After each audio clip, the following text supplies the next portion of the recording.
কোন রমাদান? রমাদান কি দিচ্ছে আপনাকে? আপনি ফিল করলেন না? যুবক তুমি না 200 কিলোমিটার 150 কিলোমিটার মোটরসাইকেল চালাও, চালানোর পরে মোটরসাইকেলের গ্যারেজে তোমার মোটরসাইকেল নিয়ে যাও, 300, 400, 500 কিলোমিটার গাড়ি চলায়, এরপরে গাড়িটা ধোয়ার জন্য নিয়ে চলে যায় ওয়াশিং সেন্টারের মধ্যে, 3000 কিলোমিটার গাড়ি চলায়, এরপরে গাড়িটাকে নিয়ে যায় সার্ভিসিং সেন্টারে, মোবিলটা ফেলা লাগে, ব্রেক অয়েলটা পরিবর্তন করা লাগে, 4 চাকার ব্রেক মিলানো লাগে, সব ঠিকঠাক আছে কিনা আবার চেক করা লাগে। আল্লাহ আপনার আমার জন্য রমাদানকে দিয়েছেন এরকম ওয়ার্কশপের মতো। আমার বান্দা 11 মাস চোখের গুনাহ, অন্তরের গুনাহ, হাতের গুনাহ, পায়ের গুনাহ, তার ইসলাম থেকে দূরে চলে যাওয়া, আল্লাহ থেকে দূরে যাওয়া, সবগুলার থেকে আবার বান্দাকে আল্লাহ ওয়ার্কশপের মধ্যে ঢুকান। রমাদান হচ্ছে ওয়ার্কশপ। বান্দা যখন ওই রমাদান 1 মাস ইচ্ছা আল্লাহর আর সে বাস্তবায়ন করে আল্লাহর ইচ্ছা, ওই 1 মাস যদি পুঙ্খানুপুঙ্খ সিয়াম পালন করে আল্লাহ যেভাবে করতে বলছেন করে, ওই বান্দাটা ওই রকম আবার ফিটনেস অর্জন করে, ওই গাড়ি যেরকম আবার চলার উপযুক্ত হয়, এই মানব শরীরটা আবার জান্নাতে যাওয়ার উপযুক্ত হয়। সুবহানাল্লাহ। কিন্তু সেই রমাদানের জন্য আমাদের কোনো প্রস্তুতি নাই। বলবেন হুজুর বলেন কি প্রস্তুতি নাই মানে? 5-7 কেজি পেঁয়াজ কিনে ফেলছি, ছোলা কেনা শেষ, সোয়াবিনের দাম বাড়তে পারে জন্য সোয়াবিন মজুদ, খেজুর খাবোই না, এবার বড়ই খাবো, তাই না ভাই? ওই জন্য কিছু খেজুরও কেনা শেষ। ভাই রমাদানের মূল প্রস্তুতি এটা নয়, রমাদানের মূল প্রস্তুতি এটা নয়।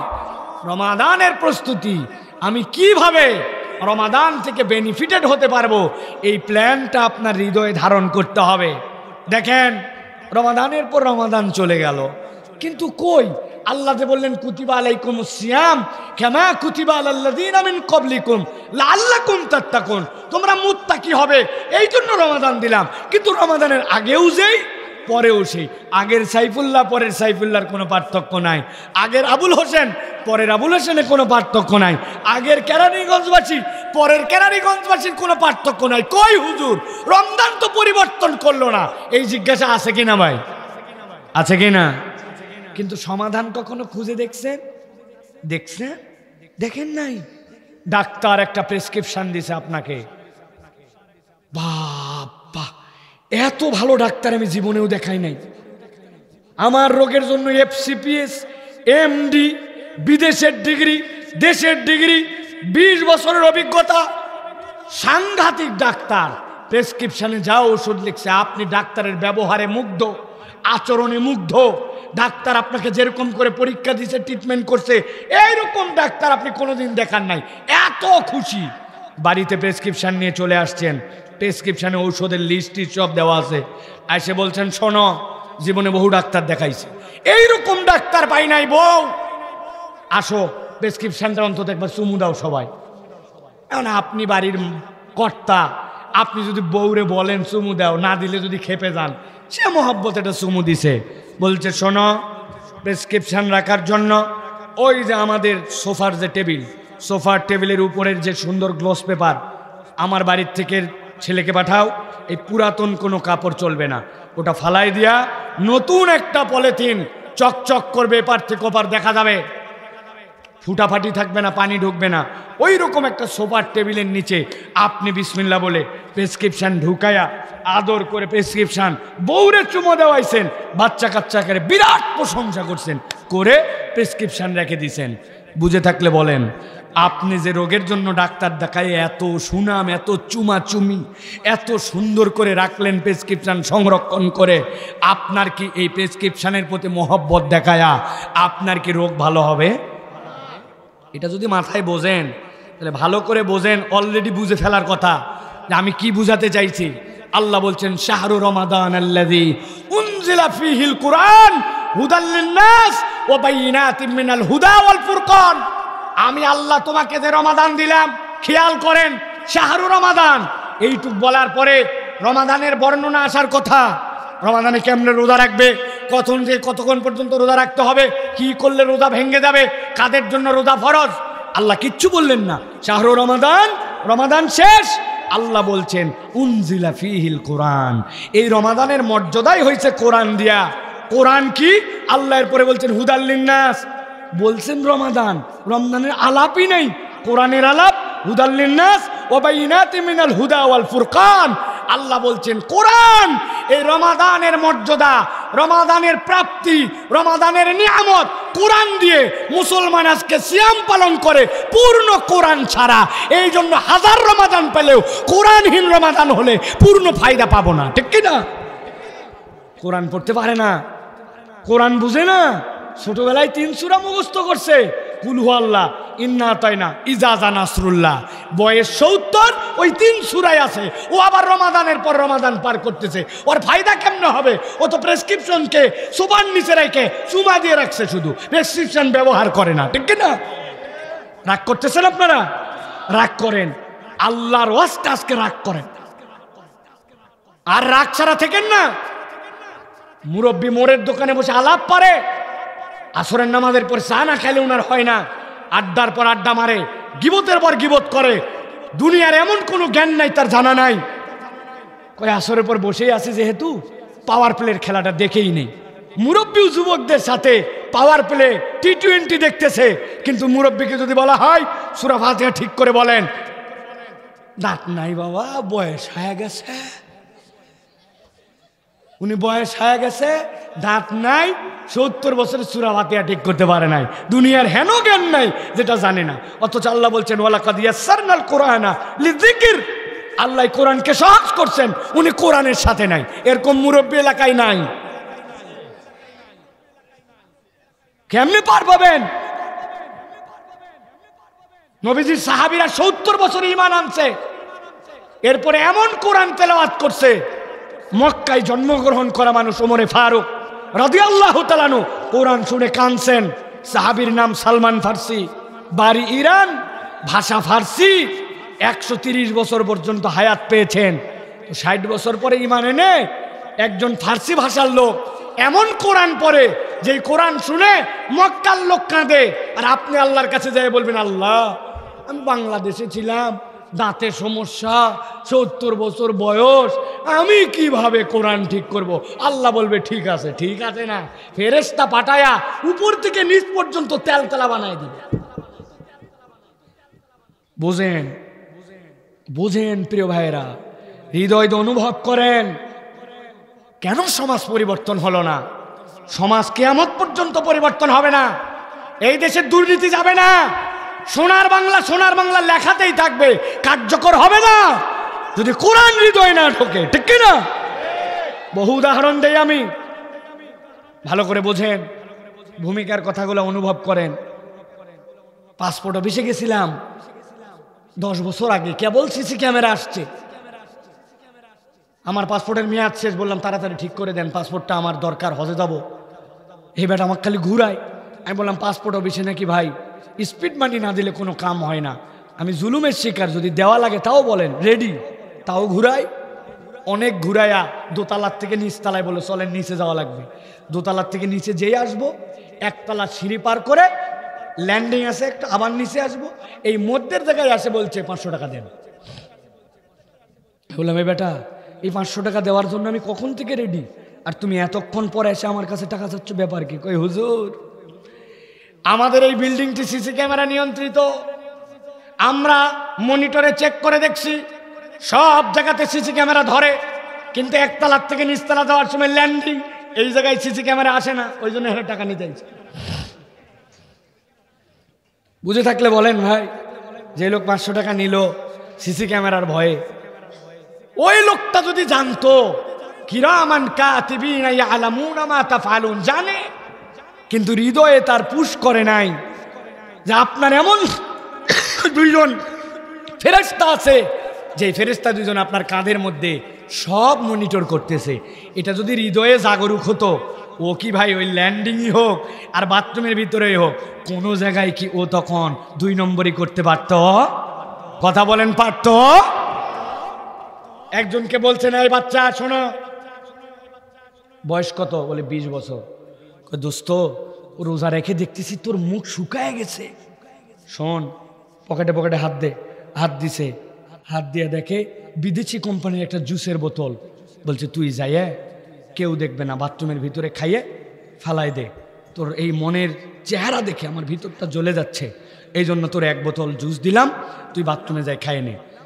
যদি রোজাদার ঠিকঠাক মতো হয় তাইলে যে বোতল দিবে ওর ঠাড়া এক থাপ্পড় দিবে, ব্যাক কল, বাথরুমের মধ্যে তুই আমাকে জুস খাওয়া দিয়ে এত দোস্তালি তোমার, আমার চেহারা দেখে তোমার মনে কষ্ট হয়, ঠাড়া যাবে। বলছে আমার মারতে চালি কেন? বলছে ব্যাক কল বাথরুমের ভিতর আল্লাহ দেখে না। বলছে ঠিক আছে তাহলে এক কাম কর, ওই পুকুরে গোসল করতে যখন যাবি বুদ্ধি করে মধ্যের দিকের পানি পরিষ্কারই থাকে, আগে মানুষ পুকুরের পানি খাইছে, ওই জায়গায় ডুব দিয়ে ঢক করে 3 ডোক মারি দিবি, অন্তত পক্ষে যেন এই বড় দিনের রোজায় তোর কষ্ট না হয়। বলেন তো ভাই, যদি প্রকৃত রোজাদার হয় কি বলবে? আরে ব্যাকল, পুকুরের মধ্যে যাইয়া ডুব দিলেও আল্লাহকে ওই জায়গায় দেখে না, আর তুই আমার পুকুরের মধ্যে ডুব দিয়ে খাওয়াবে, বেয়াদব, তুই আমার রোজার ক্ষতিকারক, তুই আমার দোস্তই না, সর। বলবে কি না? আচ্ছা, যেই লোক বাথরুমের মধ্যে জুস খায় না, যেই লোক ডুব দিয়া পানি খায় না, আল্লাহ ওই জায়গায় দেখে বলে, আচ্ছা ওই লোকটাই কেমনে দোকানের মধ্যে 2 নম্বর মাল 1 নম্বর বলে চালায়? ওই লোকটাই রাস্তার কাজ যখন পায়, যেই জায়গায় দেওয়ার কথা ছিল তার 1 নম্বর পাথর দিছে 2 নম্বর ইট, যেই জায়গায় দেওয়ার কথা আর ভিটামিন ওই জায়গায় মারছে পোড়া মোবিল আর কেরোসিন, যে জায়গায় মোটা রড ওই জায়গায় দিছে বাঁশ। আছে না? আল্লাহ কি ওটা দেখে না? কয়দিন আগে একজন ইঞ্জিনিয়ার সাতক্ষীরায় সড়ক ও জনপদের, উনার কাছে এলাকার লোক বলছে দেখেন রাস্তা, একটা পিচ ঢালা রাস্তা কি হাত দিয়ে তোলা সম্ভব? ওরা হাত দিয়ে তুলে ঝুরঝুরায় দেখাইছে, পেশাব করে দিবে ছোট বাচ্চা, গলে চলে গেছে। বলছে এটা কি করছেন আপনারা, এটা রাস্তা হতে পারে না। ওই লোককে বলছে আপনি মন্তব্য কি? ও বোবার মতো হয়ে আছে, এরম করতেছে কি রে, আপনি এরম করেন কেন? বলে এই বিষয়ে উচ্চ পদস্থ জায়গার থেকে কথা না হলে আমরা কথা বলতে পারবো না। বলে আপনি আছেন পর্যবেক্ষণে আর আপনি কথা বলবেন না? মানে কথা তো আপনার বলার কথা। 1 মিনিট সাংবাদিক তার দিক ক্যামেরা ধরে আছে, সে শুধু দাঁড়ায় মুখ অভিনয় করে, কোনো কথা বলে না। খুঁজে থাকলে বলেন, আল্লাহ যে কোরআনুল কারীমের মধ্যে বলেছেন এমন একদিন আসবে যেই দিন কেউ কথা বলতে পারবে না, ইল্লা মান আযিনা লাহুর রহমান ওয়া ক্বালা সাওয়াবা। ওই দিন কথা বলবে রহমানের নির্দেশে, তবে কথাটা তোমাকে সোজা কথা বলতে হবে। ওই দিন আর মিথ্যা কথা বলে পার পাওয়া যাবে না। আজকের দুনিয়ায় মুখ বন্ধ থাকলেও ওই দিন মুখ বন্ধ থাকতে পারে, কিন্তু হাত বলে দিবে, পা বলে দিবে, পেট বলে দিবে। এই চেতনা কে জাগ্রত করে? এই চেতনা আপনার রমাদান জাগ্রত করে, ঠিক কিনা? কিন্তু এই রমাদানের কোনো প্রস্তুতি আমাদের নাই। প্রিয় ভাইয়েরা, আজকে আমরা এই সিজনে যত মাহফিল করছি, আজকে রমাদানের আগে আমার শেষ প্রোগ্রাম আপনাদের সাথে। আপনারা অনেক কথা শুনে থাকবেন জীবনে মাহফিলে, কিন্তু আমি আজকে সংক্ষিপ্ত সময়ে আপনাদের কাছে একটা প্রসঙ্গে বলতে চাই। সেটা হচ্ছে এই যে কোরআনুল কারীম, যেই কোরআনুল কারীমকে আমি বলতেছি আল্লাহর পক্ষ থেকে প্রেসক্রিপশন, এই কোরআন ছাড়া আমাদের দুনিয়া আখিরাতে মুক্তির পথ নাই। আপনারা অনেকেই এই বয়ান বিভিন্নভাবে শুনেছেন, কিন্তু আমার এই কথা আপনারা না শুনে থাকলে এর আগে কোনোদিন এইভাবে শুনেন নাই। আমি আপনাদের কাছে এরকম করে 5টা পয়েন্টের আলোকে হৃদয়ে যেন থেকে যায়, অল্প কিছু কথা বলতে চাই যে কোরআন আমাদের জন্য কেন জরুরি। যদি এটা না মানেন, না বোঝেন, তাহলে আল্লাহ রাব্বুল আলামিনের কাছে যাই বিপদে পড়তে হবে। আর আজকে যদি শপথ নিয়ে বসতে পারি যে আল্লাহ, আমরা জীবন পরিবর্তনের সিদ্ধান্তের জন্য 1টা ঘন্টা এখানে আল্লাহর জন্য ওয়াকফ করলাম, ইনশাআল্লাহ এটা আমাদের জন্য দুনিয়া আখিরাতের নাজাতের কারণ হবে ইনশাআল্লাহ। অনেক যুবক আছে ঘোরাফেরা করে, মাহফিলে আসে না, কথা শুনতে চায় না কোরআনের। আমি বলি যুবক, এমন একদিন আসবে যেদিন আল্লাহর কাছে যাওয়ার পরে তুমি এমন বিপদে পড়বে যে বিপদের কথা আল্লাহ কোরআনুল কারীমের মধ্যে বলেছেন। আল্লাহ রাব্বুল আলামিন বলছেন, ইয়াউমা ইয়াদুয যালিমু আলা ইয়াদাই।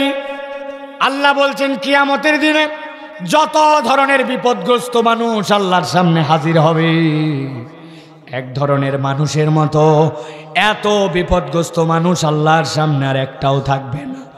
আল্লাহ বলছেন ওয়ায়াউমা ইয়াদুজ জালিমু আলা ইয়াদাই, ওই দিনে যাওয়ার পরে আল্লাহর সামনে একদল লোক এমন জালেম হিসেবে উপস্থিত হবে, আল্লাহ তাদেরকে বলবেন এই মানুষগুলা জালেম। ওই জালেমরা আল্লাহর সামনে যখন দাঁড়াবে, অন্য কোনো ব্যক্তি আল্লাহর সামনে যারা দাঁড়িয়েছে এই রকম কঠিনভাবে তারা নিজেদেরকে উপস্থাপন করবে না, ওই মানুষগুলো উপস্থাপন করবে। আল্লাহ বলছেন কিভাবে? আল্লাহ বলছেন ওই মানুষগুলা নিজের হাত নিজের মুখের সামনে নিবে, নেওয়ার পরে ওই হাতের মধ্যে নিজে কামড় দিবে, কামড় দেওয়ার পরে আস্তে আস্তে নিজের হাত কেটে কেটে ফেলে দিবে। আমি যদি আপনাদের কাছে এখানে বলি ৫,০০০ টাকা করে পুরস্কার দিব, আপনার শাহাদত আঙ্গুলিটা এক কামড় দিয়ে কেটে আমাকে দিতে হবে। আপনি যত অভাবগ্রস্ত হন, মানুষের বিবেকে কুলাবে না, সাধতে পারবে না, কামড় দিয়ে নিজের আঙ্গুল কেটে ফেলবে, পারবে? আমি তো মাঝে মাঝে বলি অ্যাডাল্ট মানুষ তো দূরের কথা, অনেক ছোট্ট ছোট্ট বাচ্চারাও পারবে না। আমার ছোট মেয়ে, ওর কি যে অভ্যাস হয়েছে, যারে তারে কামড়ায়। 3 বছর বয়স ছোট মানুষ, দাঁত উঠতেছে খালি কামড় দেয়। ওর মা বলছে বিরাট বেইজ্জত হয়ে গেছি। কি বলে? আমার বাড়িতে একজন মেহমান আসছিল, মেহমান আদর করে আরে কোলে নিতে গেছে, মুখ নামায় দিয়েছে, এই জায়গায় এমন কামড় দিয়েছে, বেচারির লজ্জায় বলতে পারেনি, কিন্তু কামড়ের ঠেলা আছে। এখন এই বাচ্চারে কেমনে শুধরাবো? আমি চিন্তা করলাম কোনো একটা বুদ্ধিতে দেখি কি ওরে কামড় বন্ধ করা যায় নাকি। ডাক তো বলছি মা এদিকে আসো। আসার পরে ওর একটা আঙ্গুল নিয়েছে, ওর আঙ্গুল তো চিকন, আমার একটা আঙ্গুল নিয়েছি, পাশাপাশি 2 আঙ্গুল রাখছি, রাখার পরে আমার হাত দিয়ে আঙ্গুলটা আবার ধরছি, ধরার পরে ওর মুখের মধ্যেই দিছি। ওর একটা আঙ্গুল আছে, আমারও একটা আছে, উপরে ওরটা নিচে আমারটা। এবার আমি বলছি মা আমি 1 2 3 বলবো, বলা মাত্র জোরে করে কামড় দিবি।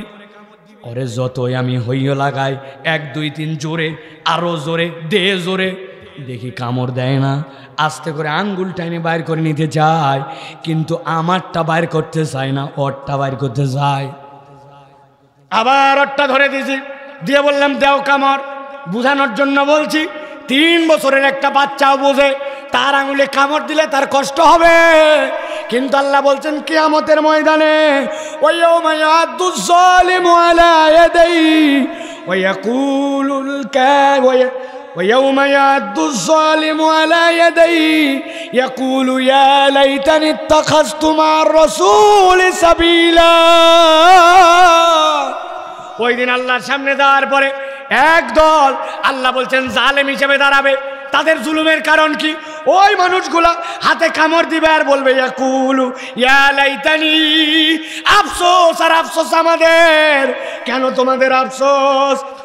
বলতেছে এই জন্য আজকে আমরা বেঁচে যেতাম যদি আমরা নবীর সাথে আমাদের রাস্তাটা জুড়াই দিতাম, ইত্তাখাযতু মা'আর রাসূলি সাবিলা, কিন্তু আমরা নবীর সাথে আমার রাস্তা রাখি নাই।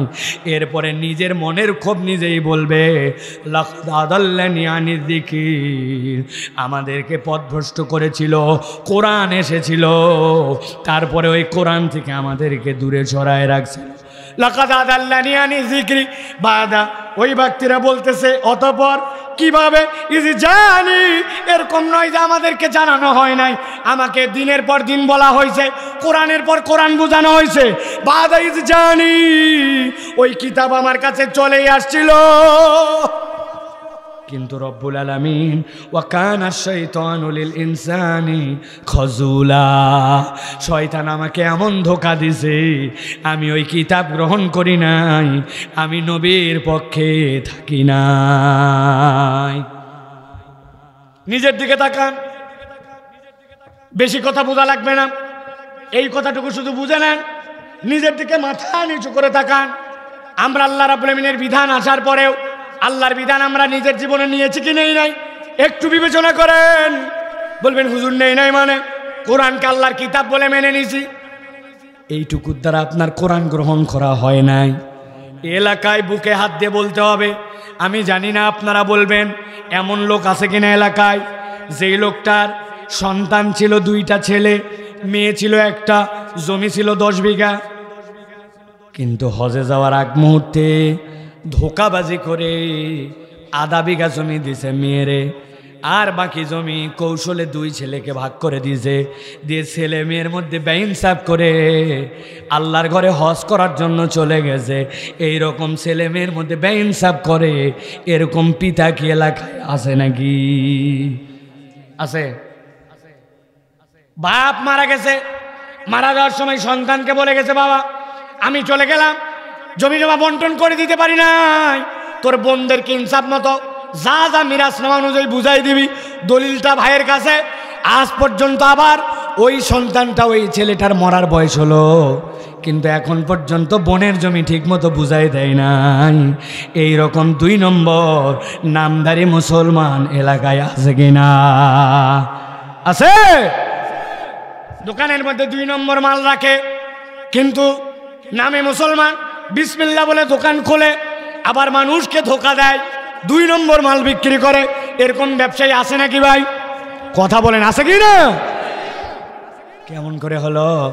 আমি তো কোরআন গ্রহণ করে ফেলছি বলছি, কিন্তু আমার কায়দা কানুনে প্রমাণ হয়ে যায় আমি এখন পর্যন্ত আমার দিলে কোরআন মানি নাই। শত শত সন্তান খুঁজে পাবেন বাপ মাতার প্রতি অসন্তুষ্ট, বাপ মায়ের কথা শোনে না, বেয়াদবি করে, অথচ আল্লাহ কোরআনে বলেছেন পিতা মাতার কথা শুনতে হবে আল্লাহর হুকুমের পরে। আছে কিনা?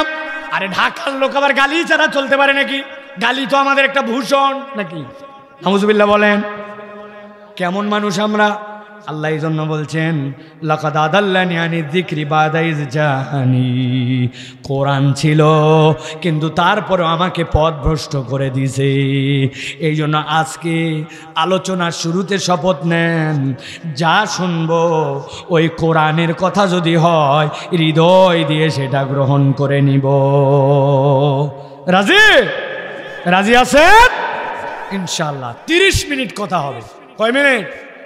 30 মিনিটস ইনশাআল্লাহ। এরপরে কিছু প্রশ্ন উত্তর আছে, প্রশ্ন উত্তর দিব। অলরেডি 30 মিনিট কথা হয়েছে। প্রিয় ভাইয়েরা, আমি আজকে আপনাদের কাছে বলতে চাই, একটা মানব জীবনে যেই প্রেসক্রিপশনকে আমরা পাত্তা দিলাম না, যেই প্রেসক্রিপশন প্রত্যেকের ঘরে থাকার পরেও গুরুত্ব অনুধাবন করলাম না, ওই প্রেসক্রিপশনের মানব জীবনে সম্পৃক্ত হওয়ার 5টা প্রয়োজন, যেটা এই কোরআনুল কারীমের প্রেসক্রিপশন ছাড়া অন্য কোনো কিছু এই চাহিদা পূরণ করতে পারে না। 5টা কারণ বলবো, প্রত্যেক কারণ 5 মিনিট করে ভালো করে মাথার মধ্যে গেঁথে নিবেন। কোরআনুল কারীম থেকে আপনাদের কাছে এই বার্তাটা দিতে চাই, যাতে করে আমরা অন্তত অনুভব করতে পারি যে এই কোরআন আমাদের জীবনে গ্রহণ করা দরকার। 1 নম্বরে, আপনার এই কোরআন যদি আপনি না নেন, আপনি পথের দিশা পাবেন না।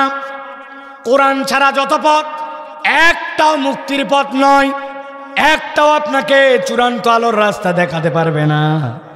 বলবেন হুজুর ডিজিটাল বাংলাদেশ অনেক আগায় গেছে, গুগলের মধ্যে লোকেশন ঠিক করে দিলেই আমাকে তো গুগল রাস্তা দেখায়, আমাকে দেখাই দিবে কোথায় যাওয়া লাগবে। আমি আপনাকে বলতে চাই, ও গুগল আপনার জন্য 3টা জিনিস খেয়াল করেন, আপনার জন্য ব্যবস্থাপনা করে। আপনি যেই না গুগলের মধ্যে ঢুকবেন, ঢোকার পরে প্রথমে আপনি কোথায় আছেন এইটা আপনাকে জানাতে হয়। এরপরে আপনি কোথায় যেতে চান আপনাকে সেইটা সিলেক্ট করতে হয়। এরপরে গুগল আপনাকে নেভিগেশনে জানায় আপনি কোন রাস্তা দিয়ে যাবেন। 2-3টা রাস্তা থাকে, এর মধ্যে থেকে সবচেয়ে শর্টকাট ওই রাস্তাটা দিয়ে আপনাকে গুগলের রাস্তা দেখায়। যুবক যারা, আপনারা যারা গুগল ব্যবহার করেন, আপনারা এটা বুঝবেন। আমার আল্লাহ রাব্বুল আমিন বলছেন, ওই গুগলের বহু আগে আমি কোরআনের সূরা ফাতিহার মধ্যে আমি এই বিষয়টা তোমাদের জন্য ঢুকাই দিয়েছি। আল্লাহর কাছে আমি বলি ইয়াকা নাবুদু ওয়া ইয়াকা নাস্তাঈন। হে রব্বুল আলামিন, আমি আমার অবস্থান তোমাকে জানাচ্ছি, ভালো করে বোঝেন। ইয়াকা নাবুদু ওয়া ইয়াকা নাস্তাঈন, আমি কেবল তোমার ইবাদত করি, তোমার কাছে সাহায্য চাই, অন্য কারো কাছে যাই না। মানে আপনি আপনার অবস্থান জানাইছেন, এবার আল্লাহর কাছে বলছেন, আল্লাহ আমি কোথায় যেতে চাই? ইহদিনাস সিরাতাল মুস্তাকিম, আয় রব্বুল আমিন আমাকে সরল সঠিক রাস্তা দেখাও। সিরাতে মুস্তাকিম মানে জান্নাতের রাস্তা। আল্লাহ বলছেন এবার রাস্তা তো অনেক, কোন রাস্তায় তুমি যেতে চাও? আমার আল্লাহ বলছেন সিরাতাল্লাযীনা আনআমতা আলাইহিম, আই আল্লাহ অপরিচিত কোনো রাস্তায় নয়, ওই রাস্তায় যানজট আছে কিনা, পিচ ঢালা পথ ঠিক হয়েছে কিনা, চোর ডাকাতের ভয় আছে কিনা, এরকম রাস্তায় নয়। তোমার পয়গম্বররা যেই রাস্তায় চলে মুক্তিপ্রাপ্ত হয়ে গেছেন, আমাকে ওই রাস্তা ধরায়া তুমি জান্নাতে নিয়ে যা। আমার আল্লাহ বলছেন তুমি সূরা ফাতিহার মধ্যে যে ডিমান্ড আল্লাহর কাছে দিলে, কখনো এইভাবে ভেবে দেখেন নাই? আপনি মনে করছেন গুগল আমাকে বিরাট আপডেট বানাইছে, আল্লাহ আপনাকে তার থেকে আগে সূরা ফাতিহার মধ্যে আপনার মনোবাঞ্ছনার কথা আল্লাহ নিজে আপনাকে শিখিয়ে দিয়েছে। আল্লাহ বলছেন ওই যে রাস্তা, যেই রাস্তা নবীর রাস্তা, তুমি জান্নাতে যেতে চাও, আমি আল্লাহ তোমাকে জানায় রাখলাম বান্দা, ওই পথের দিশা যদি তুমি পেতে চাও, কোরআনুল কারীম ছাড়া তোমাকে কেউ পথের দিশা দেখাতে পারবে না। কোরআন কি বলছে? আল্লাহ বলছেন আমি কোরআন কি জন্য দিলাম? আলিফ লাম রা কিতাবুন আনসালনাহু ইলাইকা লিতুখরিজান নাসা মিনাল যুলুমাতি ইলান নূর। আমার আল্লাহ বলছেন ও দুনিয়ার মানুষ, আলিফ লাম রা মানে কি বলেন? বলবে হুজুর এর মানে কেউ জানে না। আল্লাহু আ'লামু বিমুরাদিহি, আল্লাহ কেবল জানেন। আল্লাহ বললেন বান্দা তোকে অক্ষম বানাই দিলাম, তোর কোনো যোগ্যতাই নাই, যত পারদর্শী হোস তুই এর অর্থই জানিস না। আল্লাহ এরপরে বলছেন তোমাকে, এরপরে আমি কি বলছি জানো? কিতাবুন আনজালনাহু ইলাইক, একটা দুটা নয় 26টা সূরার শুরুতে আল্লাহ এরকম অক্ষর দেওয়ার পরে বান্দাকে কিতাবের পরিচয় জানাইছেন। আল্লাহ বলছেন এমন কিতাব দিলাম যেই কিতাব তোমাকে অন্ধকার থেকে আলোর পথ দেখাবে। সুবহানাল্লাহ, তুখরিজান নাস মিনাজ যুলুমাতি ইলান নূর। তুমি তোমার বাড়িতে এইরকম সুন্দর এলইডি লাইট লাগাই ফেলছো, পাশ দিয়ে তোমার আলো, সামনে তোমার আলো, রাস্তায় তোমার আলো। জিজ্ঞাসা থাকতে পারে আল্লাহ রাব্বুল আমিন এখানে কোন আলোর কথা বললেন? আল্লাহ এখানে যে আলোর কথা বললেন ওই আলোটা ভিন্ন এক আলো, যেই আলোতে আপনার অন্তরের ভিতরে এমনভাবে একটা আল্লাহ আলো জ্বলাই দিবেন, যেই আলোতে আপনার কবরে যখন কোনো আলো থাকবে না, ওই আলো দিয়ে আপনার কবর আলোকিত হবে, ওই আলো দিয়ে আপনার হাসর আলোকিত হবে, ওই আলো দিয়ে দুনিয়ায় থাকতে আপনি জান্নাত কিনে ফেলতে পারবেন। আল্লাহ বলছেন এরকম একটা আলোর রাস্তা এই কোরআন তোমাকে দেখা দিবে। মাঝে মাঝে আমি বুঝানোর জন্য বলি, আমার কথা যদি বুঝে থাকেন একটু সাড়া দিবেন। আপনাদের এলাকায় মসজিদ আছে, ওই মসজিদে মাঝে মাঝে জুতা চুরি হয় ভাই। হঠাৎ করে একটা জুতা চোর ধরা পড়ছে, পড়ার পরে খবর আসছে আপনাদের এই বাজারের মধ্যে মসজিদে জুতা চোর ধরা পড়ছে। যেই বেটা নামাজ পড়ে নাই ও চিন্তা করছে চল বেটা জুতা চোর মসজিদে জুতা চুরি করছে, শীত শীত ভাব এখনো যায় নাই, গাটা একটু গরম করে আছে, গণধোলায় শরীক হই চলে গেছে চোর মারার জন্য। সংক্ষেপে বলছি, দীর্ঘ নয়, বুঝে থাকলে বলেন। যেই চোর জুতা চুরি করলো ওর কি সমাজে বিরাট অবস্থান? আরে ভাই কথা বলেন একটু। যেই চোর চুরি করলো ওর পড়ালেখা অনেক, যেই চোর চুরি করলো ওই লোক হাই স্যালারিতে চাকরি করে। একজন বলছে এই এতক্ষণ যে কিলালাম কোন জুতা চুরি করছে একটু দেখাতো। একজন দেখেছে ওইটা, বলে হায় হায় 100 টাকাও তো বিক্রি হবে না, তার জন্য আবার জুতা চুরি, তার জন্য আবার এত কিলাকিলি।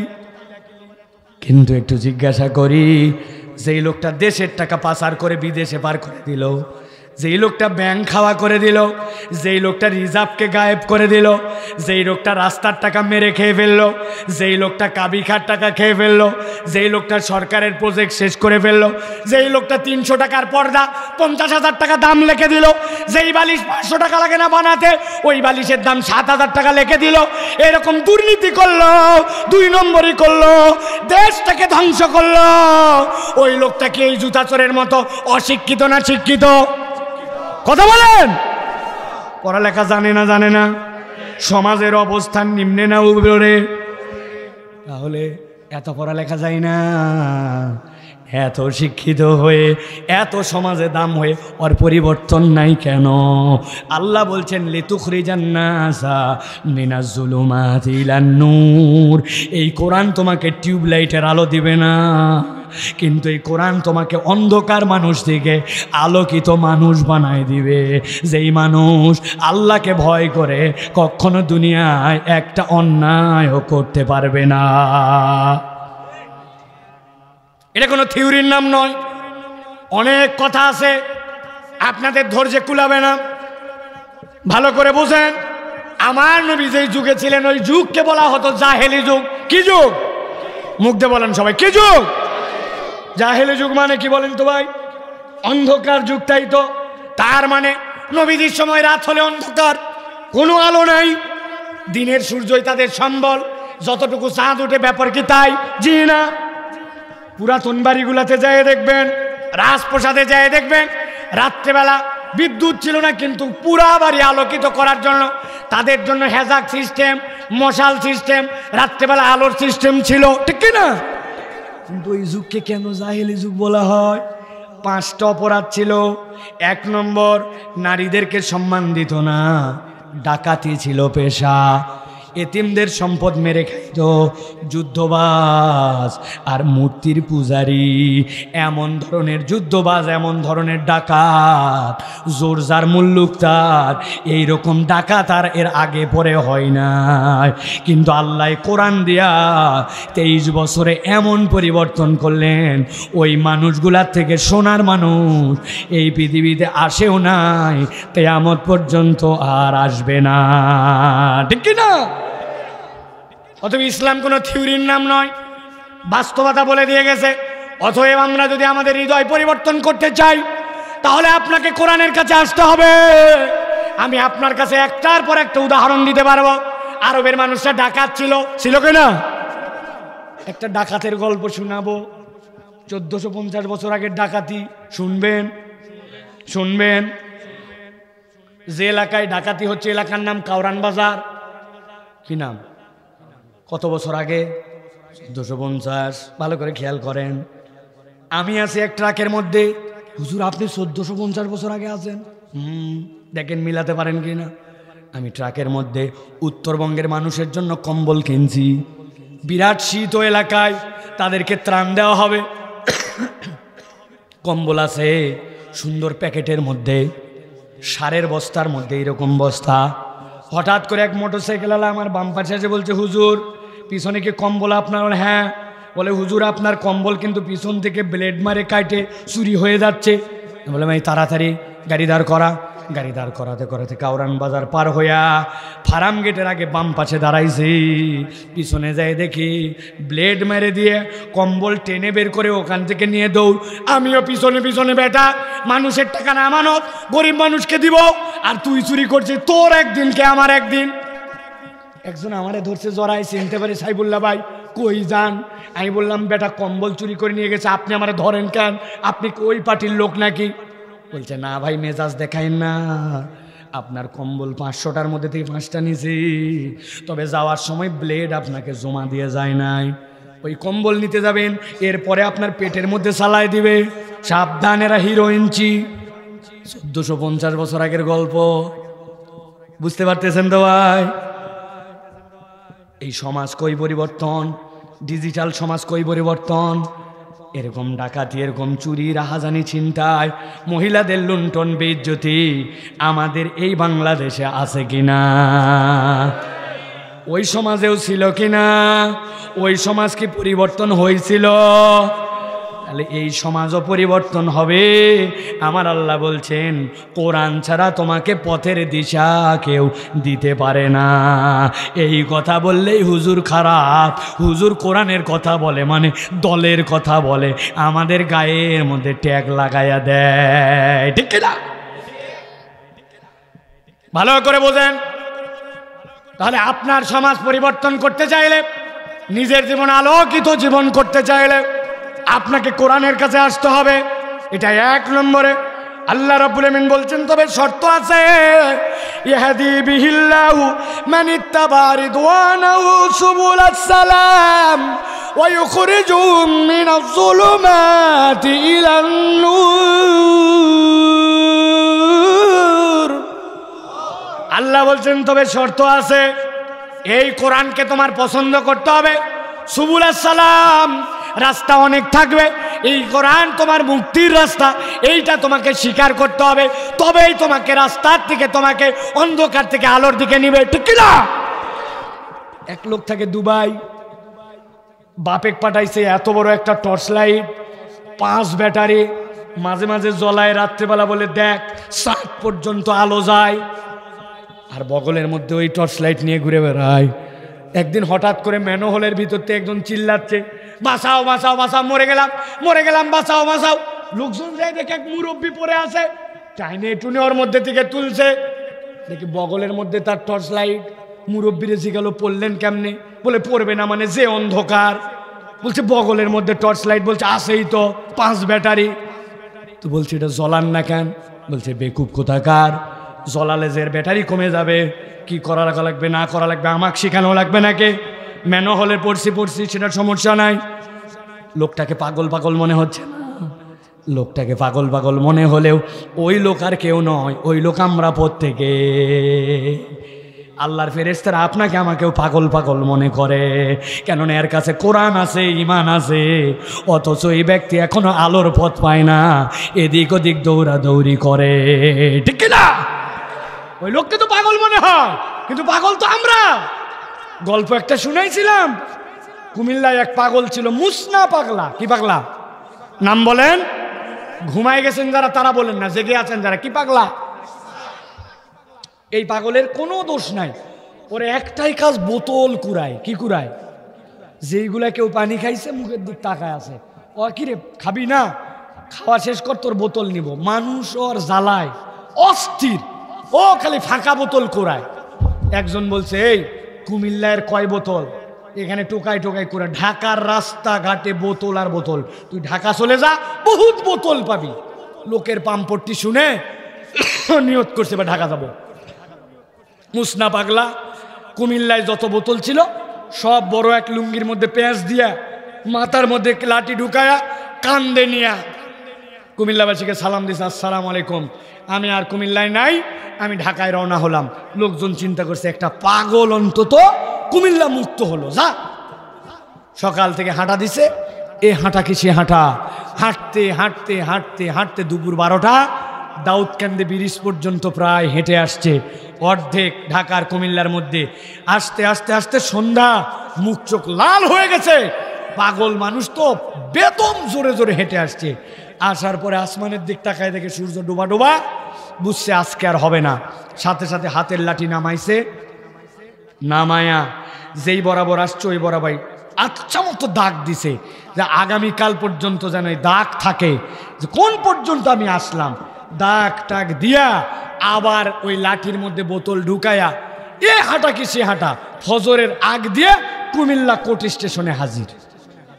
সকালবেলা তো দেখ সালাম দিয়ে গেছিল, আসে দেখে ব্যাকা হয়ে মুখ চোখ শুকায়া ওই জায়গায় শুয়ে আছে আর পরে আছে অজ্ঞানের মতো অবস্থা। লোকজন বলে, এ মুসনা, তুই না ঢাকা চলে গেলি কালকে, আবার এই জায়গায় সারাদিন দেখলাম না? বলছে, শোনো, উল্টাপাল্টা কথা বলো না। ঢাকা দেখলাম মানে যা করা লাগবে গতকাল পর্যন্ত করে তারপরে মুসনা আবার এই জায়গায় আসছে। বলছে, তুই কি করে আসছিস ভাই? বলছে, শোনো, ঢাকা যাওয়ার নিয়ত করে বের হয়েছি, সকাল থেকে সন্ধ্যা পর্যন্ত আমি ওই দাউদকান্দি ব্রিজ পর্যন্ত যাই, দাগ দিয়ে তারপরে আমি কুমিল্লা আসছি। কেন? বলে, ওই দিন দিন ফুরাইছিল, আগামীকালকে সকাল হওয়ার পর আবার ওই জায়গার থেকে ঢাকায় রওনা দেব। কোথার থেকে ঢাকায় রওনা দিবে? ওই জায়গার থেকে। বুঝে থাকলে বলেন তো ভাই, বিকালবেলা পর্যন্ত দাগ দিয়া আবার যদি ব্যাক করে কুমিল্লায় যায় আর সকালে ওইখান থেকে ঢাকা যাবে, যদি বলে ওর কিয়ামত এসে যাবে, ঢাকা পাবে? কথা বলেন, ঢাকা পাবে? এটা পাগলা না ভাই? আপনি বিবেচনা করে দেখেন, মুসনাকে পাগল বললে মজা লাগে, মনে হয় হাই রে বেকুবের বেকুব। আপনার আমার জিন্দগিটা ওই মুসনার থেকে বড় পাগলামিতে চলাফেরা করতেছে। আপনি 5 ওয়াক্ত নামাজ পড়েন না, আপনি জুম্মার নামাজ পড়েন। আপনি জুম্মার নামাজ পড়ে আগালেন কতটুকু, আর 5 ওয়াক্ত বাদ দিয়ে পিছালেন কতটুকু, কখনো বিবেচনা করে না। মুসনার কথা বললে হাসে, কিন্তু আপনি আমি তার থেকে বড় পাগলা, ঠিক কি না? রোজা লাগলে নামাজ ধরে, রোজা শেষ হলে ফজর তো দূরের কথা, মসজিদে আসে না। আগাইছিলেন কতখানি, আর জাহান্নামের দিকে গেলেন কতখানি। কথা বলেন, কয়টা জীবনে আপনার রমাদান পার হলো? পরিবর্তন কই? রমাদান আসতে মুখে একটু একটু দাঁড়িয়ে রাখছিল, 29 তারিখ চাঁদ দেখার পর সেলুনে সিরিয়াল, এদিকে শ্বাস ওদিকে শ্বাস। তা আপনি জান্নাতের দিক কতখানি আগাইছিলেন, আবার জাহান্নামের দিক কতখানি গেলেন? মুসনাক খালি পাগল মনে হয়। আল্লাহর ফেরেশতারা আপনাকে আমাকে দেখে মুসনার দাদা মনে করে, ঠিক কি না? আর যদি ওয়াজ না করি, এখানেই শেষ করে দেই, আমার জন্য মনে হয় এইটুকুই যথেষ্ট হবে। ভালো করে খেয়াল করেন। 1 নম্বর, তাহলে পথের দিশা পেতে হলে কোরআনুল কারীমের কোনো বিকল্প নাই। সংক্ষেপে বলছি, 2 নম্বর, আপনার আমার জীবনের একটা উদ্দেশ্য আছে। আপনার আমার জীবনের উদ্দেশ্য আমরা জানি না। কেউ বা টাকা কামাই করা উদ্দেশ্য বানাইছি, কেউ বা ভং ভাং করা উদ্দেশ্য বানাইছি, কেউ বা মনে করছে আমার পরিবার পরিজন করা, একটু বাড়ি ঘর বড় করা, একটুখানি দোকানটার উন্নতি করা, এটাই আমার জীবন। আল্লাহ বলছেন, কোরআন ছাড়া তোমাকে কেউ তোমার জীবনের উদ্দেশ্য বলবে না।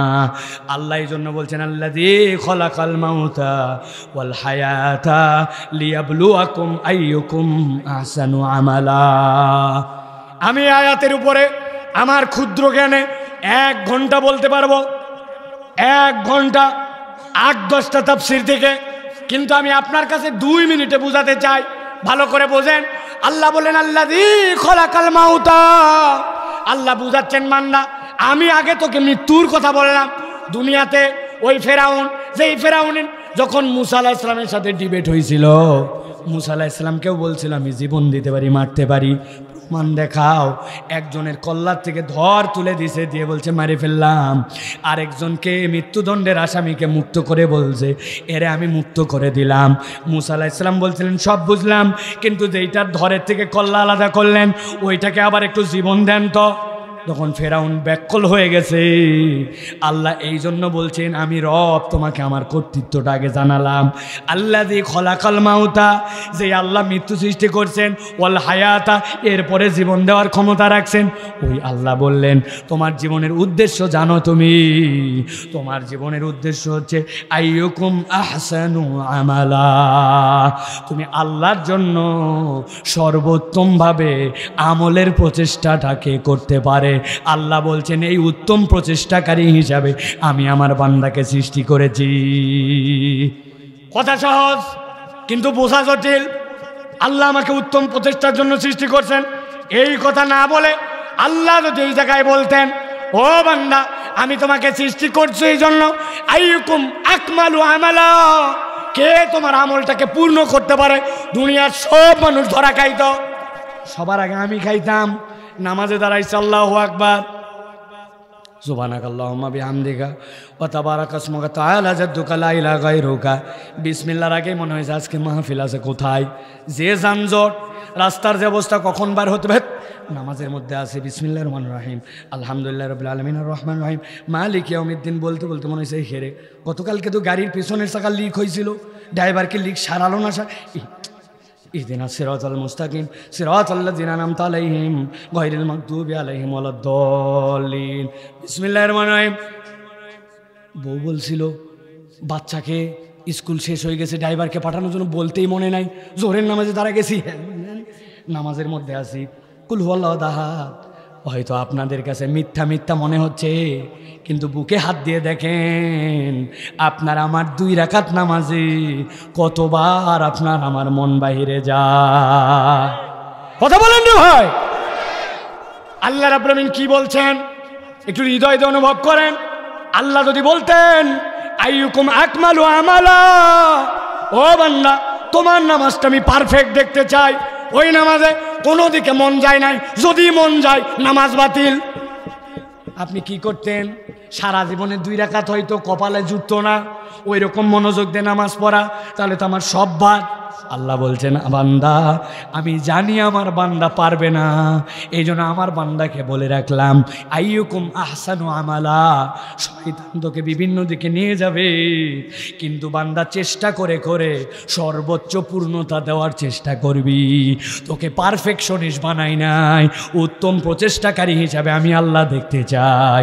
বান্দা যদি এইটা বুঝে নেয় তাহলে ইবাদতের মজা বুঝে ফেলবে। ওই বান্দা আস্তে আস্তে আল্লাহর দিকে অনুগামী হবে।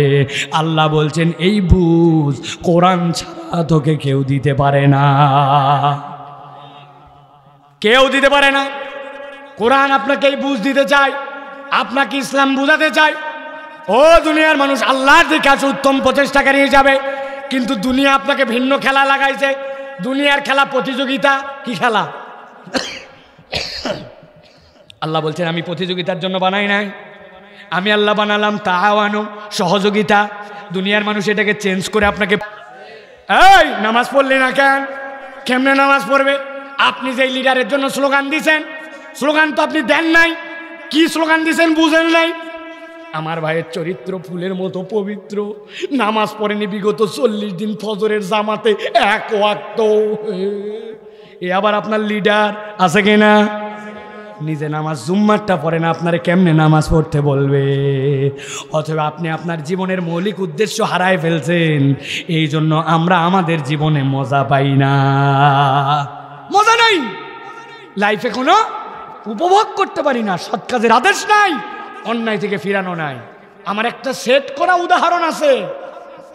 সেট করা এক মসজিদের সামনে কুত্তা মরে গেছে। একটা মসজিদ, 3টা সিঁড়ি, প্রথম সিঁড়িতে ফজরের সময় আসে কুত্তা মরে শুয়ে। ইমাম সাহেব চিন্তা করছে হায় হায়, কুত্তার মরার জায়গা পেল না, মসজিদের সামনে মরছে। অসুস্থ কুত্তা, গায়ের মধ্যে একটু একটু মাছি আসা শুরু হয়েছে।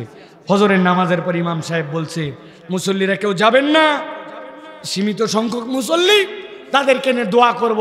কি দোয়া হুজুর? আসার সময় দেখেননি কুত্তা, কুত্তা সরানোর জন্য দোয়া হবে। হুজুর দোয়া করছে আল্লাহ, কুত্তাটা মসজিদের সিঁড়িতে মরে গেছে। আল্লাহর ঘর পবিত্র ঘর, মুসল্লিরা নামাজে আসতে কষ্ট হবে, রব্বুল আমিন মেহেরবানি করে তুমি বিশেষ ফজলে কুত্তা সরাইয়া দাও। কুত্তার উপরে লাফদে সব চলে গেছে।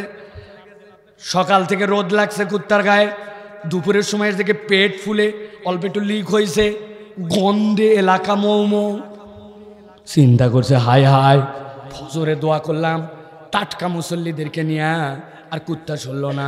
জোহরের সময় বলছে এখন মুসল্লি যারাই আসছেন আসরের সময় সবাই আসবেন, কুত্তা সরানোর জন্য বিরিয়ানি দিয়ে দোয়া হবে। বিরিয়ানি দিয়ে যদি আসরে দোয়া করে মাগরিবে করে, মাথা খাটায় বলেন ওই কুত্তা কি মসজিদের সিঁড়ির সামনে থেকে সরবে? কি করা লাগবে?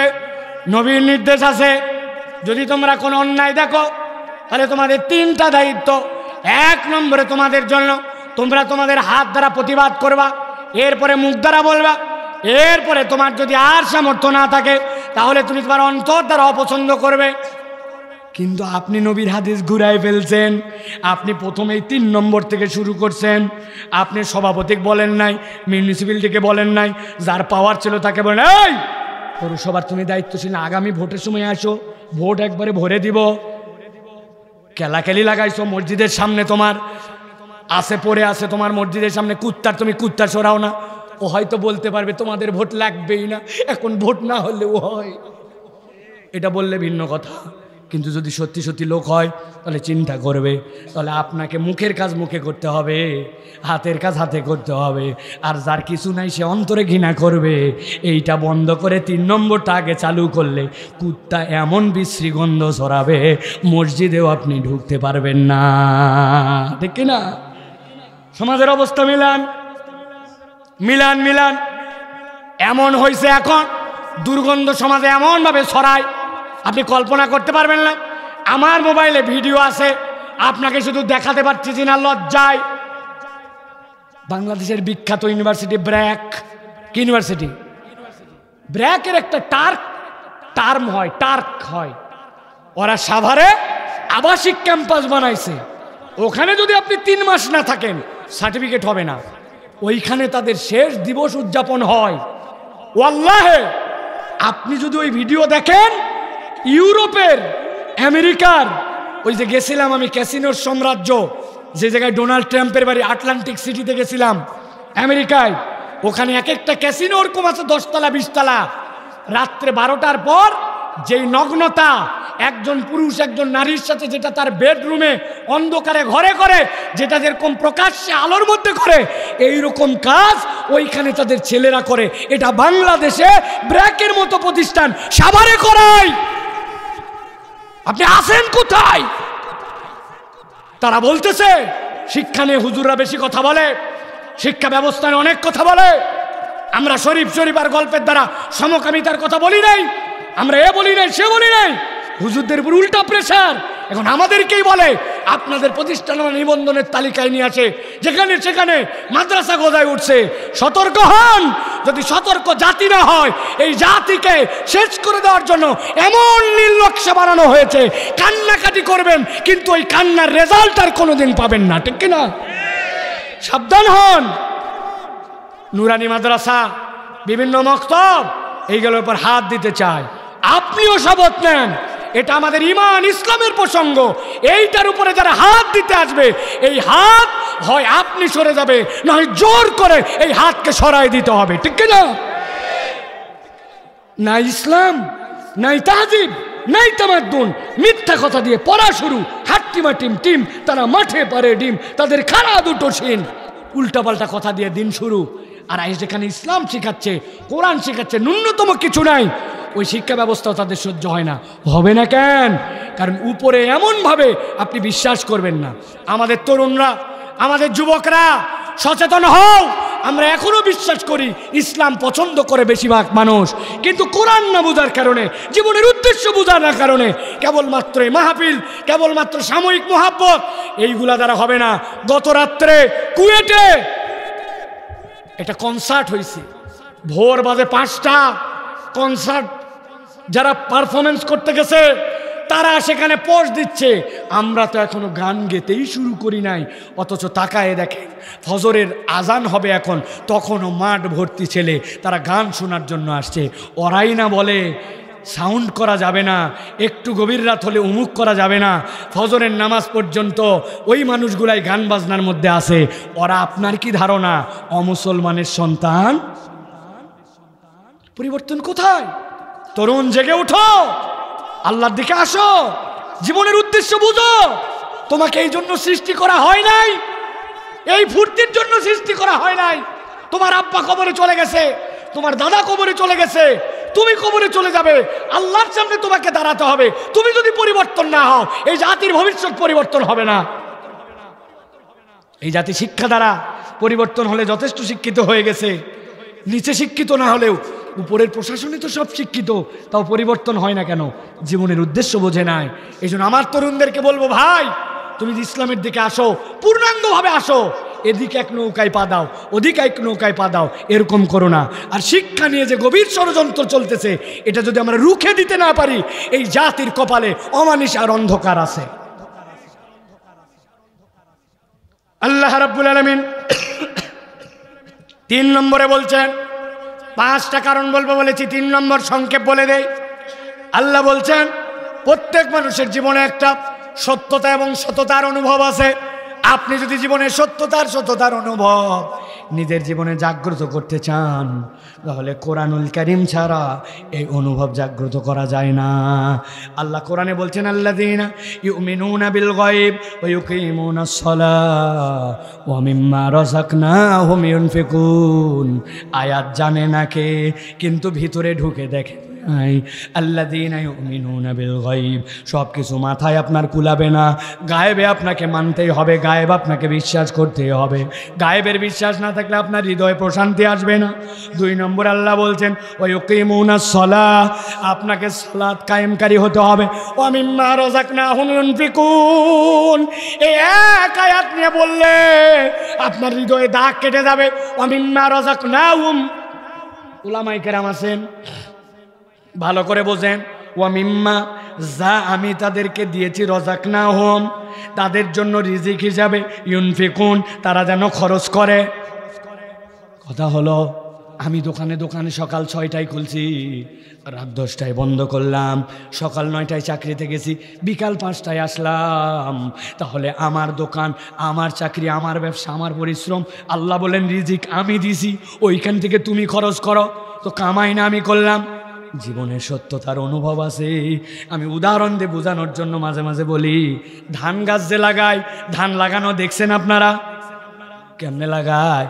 ডাইরেক্ট ধান লাগায় না, ধান আগে ছোট্ট একটু বেড বানায়া আগে বিছন গজায়, ওই বিছনগুলা তুলে এরপরে ধান লাগায়, ঠিক কিনা? যেই বিছনটা গজায় ওই মাটিটা নরম করে, নরম করার পরে বিছনগুলি রাত্রেবেলা ভিজায় এনে ছিটায় দেয়। কিন্তু বিছনের যে কোনো দিক দিয়ে শিকড়, যে কোনো দিক দিয়ে চারা গজায় না, ঠিক কিনা? চারার মুখ বের হওয়ার জন্য একটা দিক আছে, শিকড় বের হওয়ার দিক আছে কিনা? কিন্তু ওই লোকটা যে 10 কেজি বিছন ছিটাইছে, হিসাব করলে দেখবেন 95 ভাগ ভুল, 95 ভাগ উল্টা পাল্টা, কোনোটা চিত হয়ে পড়ছে, কোনোটা কাত হয়ে, কোনোটা এক বিছনের পর আরেক বিছন। মাত্র 5 ভাগ যেইটা শিকড়ের দিক নিচের মাথার দিক উপরে, কিন্তু মাত্র 4 ঘন্টা 5 ঘন্টার রাত পার হয় নাই, সকালবেলা যে দেখে ওই বান্দা সব শিকড়গুলা নিচ দিকে আর মাথাগুলা উপর দিকে। এই 95 ভাগ বিছন উপর দিক করলো কে? শিকড়গুলা নিচ দিকে দিল কে? ভেবে দেখে নাই বান্দা আবাদ করার পরে মনে করছে হ্যাঁ আমার জমি, আমার আবাদ, আমার কামাই। পানি কোত্থেকে দিয়েছিলেন?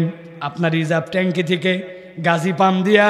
ও বাবা, আপনার মাটির নিচ থেকে পানি ইচ্ছা মতো তুললেন, ওই পানিও আপনার নয়, ওই সূর্যও আপনার নয়, ওই বিছনগুলাকে আপনি সোজাও করেন নাই। একবার ভেবে দেখলেন না একটা আম গাছের মতো গাছ, ওরে লাঠি লুটি দিয়ে সোজা করা লাগে? আল্লাহ যদি দায়িত্ব দিত প্রত্যেকটা ধানের চারা সোজা করা লাগবে, চিকন লিকলিক এক গাছ কেমনে একটা পাতা নিয়ে ঠেলে সোজা হয়ে থাকলো? 1 মাস 2 মাস নয় 3 মাস। আল্লাহু আকবার। আমার আল্লাহ বলছেন হৃদয় অনুভব করো। এই অনুভব কে শিখাবে? দুনিয়ায় তোমারে বস্তুবাদ শিখাইছে সবাই। আল্লাহ বলছেন জীবনের সত্যতার অনুভব পেতে হলে কোরআনের পদে পদে পাবে। ওয়া মিম্মা রাযাকনাহুম ইউনফিকুন। বান্দা এটা তোমার কামাই নয়, আমি আল্লাহ তোমাকে দিছি, বান্দা তুমি এখান থেকে খরচ করো। এটা কোরআন ছাড়া আপনাকে কেউ শিখাবে না। এটা 3 নম্বর প্রিয় ভাইরা। 4 নম্বরে আপনার আমার জন্য স্রষ্টার পরিচয় জানা। দুনিয়ার মানুষ আজকে স্রষ্টার পরিচয় জানে না। আল্লাহু আকবার। 3টা আয়াতের ব্যাখ্যা করলে অনেক মজার ব্যাখ্যা আছে, পড়ার জন্য আপনাদেরকে বলে দেই। আর রহমান আল্লামাল কোরআন খলাকাল ইনসান, মাত্র 3টা আয়াত, শত শতবার শুনছেন কিন্তু ভাবি নাই। আর রহমান আল্লামাল কোরআন খলাকাল ইনসান, অবাক হলেন না? রহমান যিনি মানুষই বানালেন না, কিন্তু বলতেছেন আর রহমান আল্লামাল কোরআন। আল্লাহ রাব্বুল আমিন কোরআন শেখালো, তারপরে বলছেন খলাকাল ইনসান।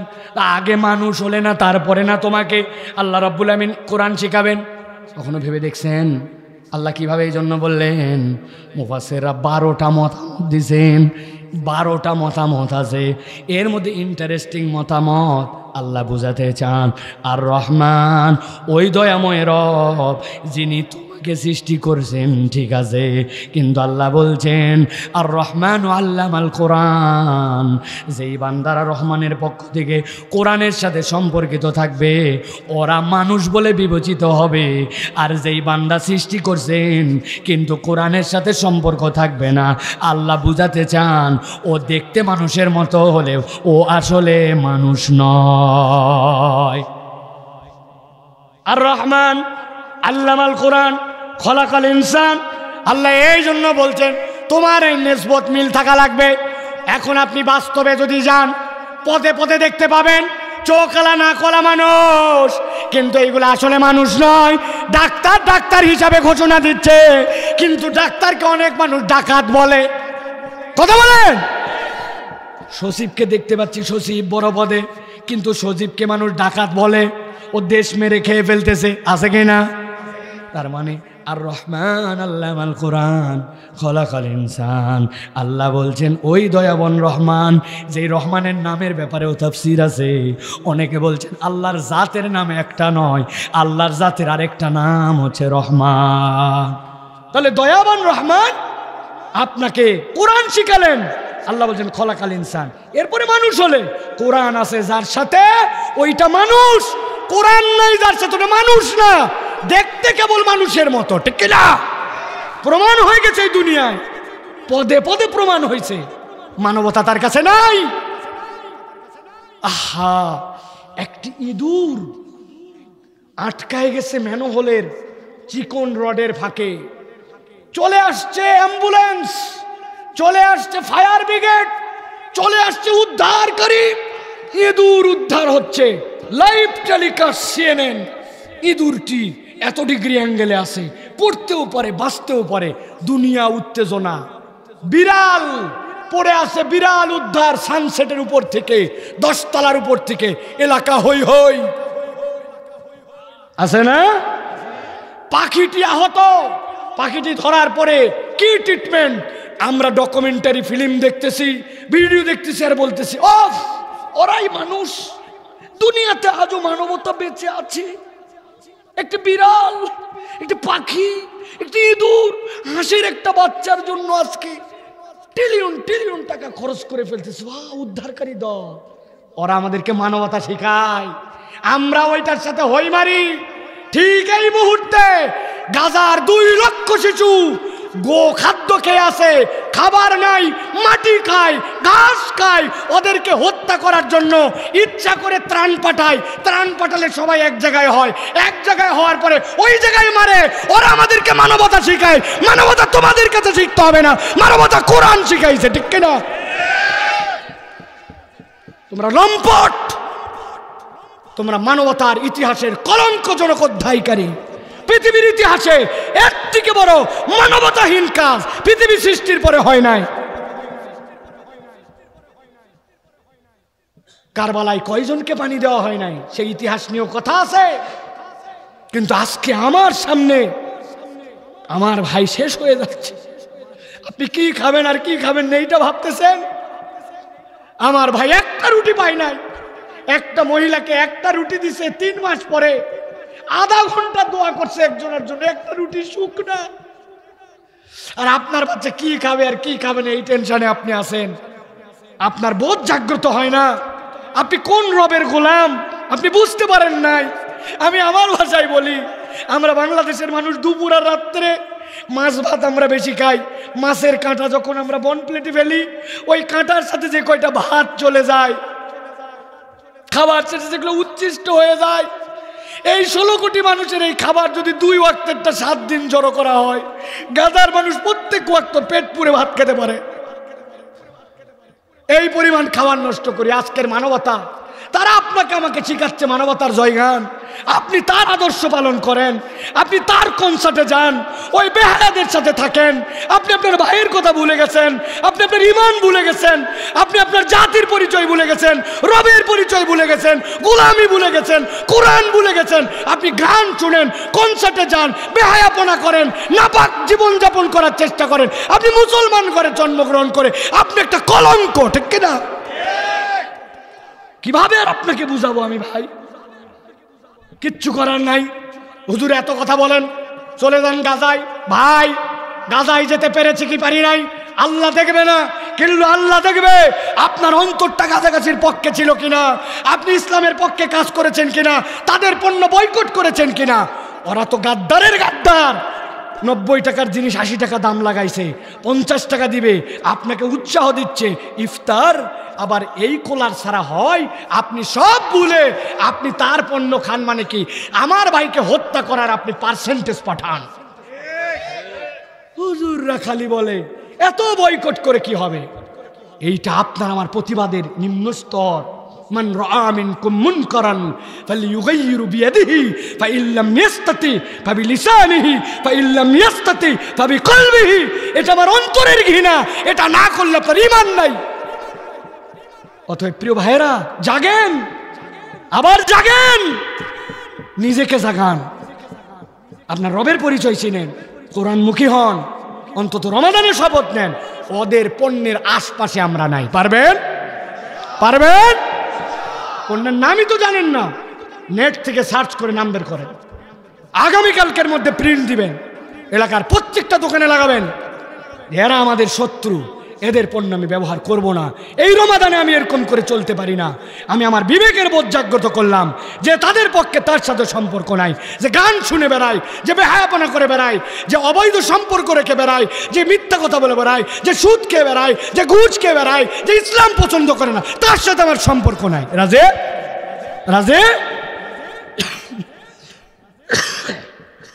আল্লাহ বলছেন এটা তোমার রবের পরিচয়। এই বোধ একদিনে আসবে না, সত্যতা এবং সততার অনুভব লাগবে হৃদয় থেকে। আল্লাহ রাব্বুল আমিন বলছেন সর্বশেষ এই কোরআন তোমাকে একটা নিয়ামত দিবে। তোমার জীবনের পরিণতি কি? তুমি যদি পরিণতি না জানো তাইলে তো তুমি কাজের মজা পাবে না। সমাজতান্ত্রিক অর্থনীতি ধ্বংস হয়ে গেছে কেন? সব সম্পদের মালিক রাষ্ট্র, মালিক যে সেও শ্রমিক, শ্রমিক যে সেও শ্রমিক, কামাই করবে সবগুলা রাষ্ট্রকে দিবে, কেউ কাজের আগ্রহ পায় না। ইসলাম বলছে না, এরকম আজগবি তন্ত্র নাই। ইসলামে মালিকও আছে শ্রমিকও আছে, কিন্তু মালিক আর শ্রমিক কি সম্পর্ক হবে? আবার যদি সম্পদ মালিকের হয় ওটা কোন কোন খাতে ব্যয় করবে, কোনটা ফরজ হবে, আল্লাহ সব বলে দিয়েছেন। এই উদ্দেশ্য জানলে ব্যবসায়ী যেরকম ব্যবসা করায় সে আগ্রহী হবে। আল্লাহ বলছেন তোমাদের জীবনের একটা পরিণতি আছে, ওই পরিণতিটাও তোমাকে এই কোরআন শিখাবে। আল্লাহ বলছেন ইন্না হাযাল কুরআন ইয়াহদি লিল্লাতী হিয়া আকওয়াম ওয়া ইউবাশশিরুল মুমিনিনাল্লাযীনা ইয়ামালুনাস সালিহাতি আন্না লাহুম আজরান কাবীরা। আমার আল্লাহ বলছেন ও দুনিয়ার মানুষ, এই কোরআন তোমাদের জন্য হেদায়েত দেখাবে ওই কওমের জন্য যেই কওমের ব্যাপারে আল্লাহ শুভ সংবাদ দিচ্ছেন। ওয়া ইউবাশশিরুল মুমিনিনাল্লাযীনা, এই ঈমানদার যারা কোরআনের রাস্তায় দেখে ঈমান আনছে আর নেক কাজ করবে, আল্লাহ বলছেন আন্না লাহুম আজরান কাবীরা, আমি রব্বুল আলামিন তাদের জন্য মহা মহা উজরত রেখেছি। কোরআনে সফল শব্দটা 26 বার আসছে। ফাউজ, এই ফাউজকে আল্লাহ 3 ভাগে ভাগ করছেন। একটা হচ্ছে ফাউজুল আজিম, একটা হচ্ছে ফাউজুল কবির। আল্লাহ রাব্বুল আলামিন এই যে ফাউজকে ভাগ করলেন, করার পর আল্লাহ এখানে বললেন আন্না লাহুম আজরান কাবীরা। অনেক কথা আছে এর মধ্যে, শুধু এইটুকু বলি, আমরা না জান্নাতে যাওয়ার জন্য সব করি, ঠিক কিনা?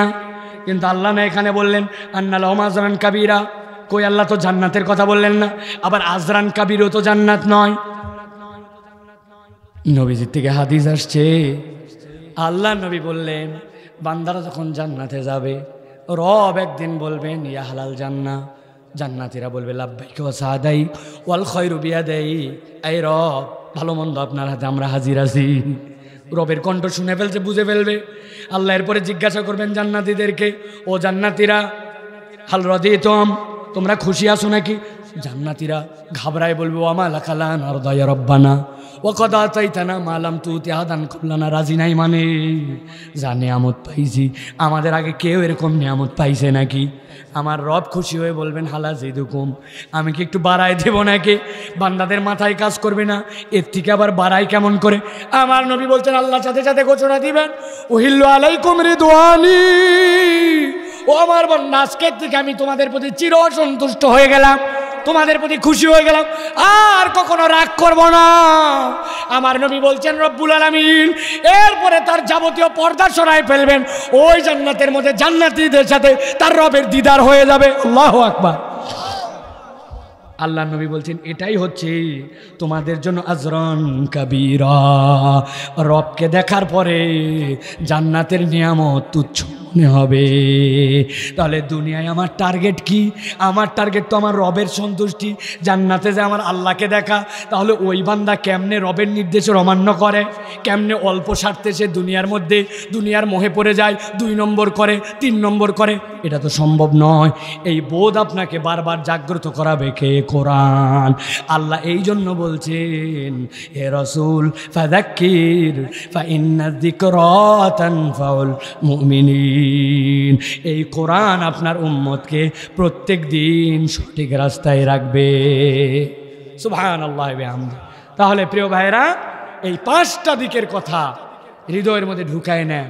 কোরআন ছাড়া পথের দিশা দিবে না, কোরআন ছাড়া আপনাকে জীবনের উদ্দেশ্য বুঝাবে না, সততার অনুভব পাবেন না, রব চিনতে পারবেন না, জীবনের আলটিমেট ডেস্টিনেশন কি ওই গন্তব্য কেউ বলে দিবে না। কেউ আপনাকে বলে দিবে বড় হতে হবে, বড় হতে, সফল হতে, ও হালাল হারাম আপনাকে বলবে না। ও বলবে ভালো থাকতে হবে, কিন্তু বলবে না বাপ মাকে নিয়ে ভালো থাকো। ওকে বুঝাবে ভালো থাকতে হবে, বউ নিয়ে ভালো থাকবো, বাপরে পাঠাই দিব আমি ইয়েতে ওল্ড হোমে, সমস্যা কোথায়? কিন্তু কোরআনওয়ালা বুঝওয়ালা আপনাদের সংবাদে যদি থাকে আমাকে জানাবেন, আমি ব্যক্তিগতভাবে তার সাথে যোগাযোগ করব। একজন আলেম, একজন হাফেজ, একজন ইমাম, একজন মুয়াজ্জিন তার বাপ মাকে ওল্ড হোমে পাঠাইছে, জানলে আমাদেরকে জানায়। কেন? সব আলেম যে বিরাট ভালো আলেম, আমলদার আলেম তা বলছি না, ন্যূনতম এইটুকু জ্ঞান আছে যে পিতামাতাকে পাঠান যায় না। এটা কিভাবে? এটা জাগ্রত হয়েছে, জীবনের পরিণতি সে বুঝতে পারছে যে আমার গোলটা কোন জায়গায়। হুমা জান্নাতুকা ওয়া নারুক, এটা তো আমার দরজা রে, আমার বাপ তো আমার দরজা, আমার দরজা আমি কেমনে বাদ দেই? জান্নাতে ঢোকার দরজা। ও তো সারা জীবন যেমনে হোক দরজা ঠিক রাখার জন্য চেষ্টা করবে, ঠিক কিনা? এই বোধ আপনাকে কে দিবে? কোরআন দিবে, আল্লাহ আপনার পরিচয় দিবে। আপনার এটা এখান থেকে আপনি সরে যাবেন, আবার আপনাকে ট্র্যাকে নিয়ে আসবে কোরআন। আর যদি আপনি মনে করেন যে না ডাক্তার ভালো দেখাইছি, প্রেসক্রিপশন নিয়ে এসে কাগজের নিচে দিয়ে বউরেও চুমাইছি, বাচ্চারেও চুমাইছি, সকাল সন্ধ্যা শ্রদ্ধাও করছি, কাজ করবে না। এই জন্য আমি আপনার কাছে করজোরে বলছি, আর 24 ঘন্টাও নাই, রমাদানে আমরা ঢুকে পড়ব। রমাদান আমরা কোরআন নিয়ে ঢুকি, পারি না কোরআন পড়তে শুরু করি, শিখতেই হবে। অর্থ জানি না, নামাজের যে কয়টা সূরা শপথ করে এ কয়টার অর্থ জেনে ফেলতে হবে, নামাজের দোয়া তাসবিহ জেনে ফেলতে হবে, কোরআন কমসে কম একটা আপনাকে খতম দিতে হবে, কোরআনের আন্ডারস্ট্যান্ডিং নিজের মধ্যে নেওয়ার চেষ্টা করতে হবে। দুনিয়ায় তাছাড়া আমরা রমাদান থেকে বেনিফিট পাবো না।